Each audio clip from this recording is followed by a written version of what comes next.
Hello, hello there sa aking mga nagagandahang ka-chicks. O, diba? Ang ganda ng umaga. Ang ganda ng inyong nakikita. Ako din. Isa na namang napakagandang umaga ang ating nasilayan ngayong araw na ito.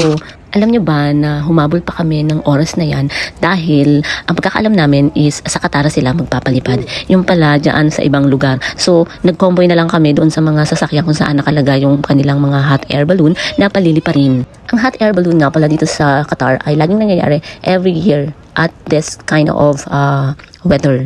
Pag winter time, palagi silang nagkakaroon ng hot air balloon festival. On the success of the previous 3 editions, the Qatar Hot Air Balloon Festival is gearing up for its 5th edition, planned from December 12 to 21st. This spectacular event is intended to attract even more visitors and make Qatar a must-visit global destinations for hot air balloon enthusiasts. Itong pinuntahan namin na to is a sunrise balloon launch.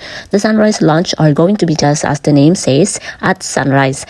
And if you don't want to miss them, you will have to wake up early as possible para hindi mo ma-miss out yung ganyang kagandang view.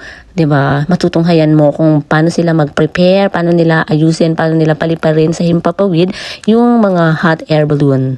Meron din silang preparation na ginagawa, like for example sa Katara, sa Aspire Park. Yun. Pero yun is a night glow only, as the night will set over Doha and the festivities go on. Enjoy a unique sighting of illuminated balloons structured next to each other, while the pilots assure they are glowing in the dark in perfect rhythm, accompanied by the festival's musical events from the main stage, creating a lovely, vibrant atmosphere and an experience like no other. So that's all for today mga ka-chicks. Kayo ay mag-search na kung nasaan ngayon nakalocate ang hot air balloon, kung saan sila magpapalipad, at arat na kayo. Bye mga ka-chicks!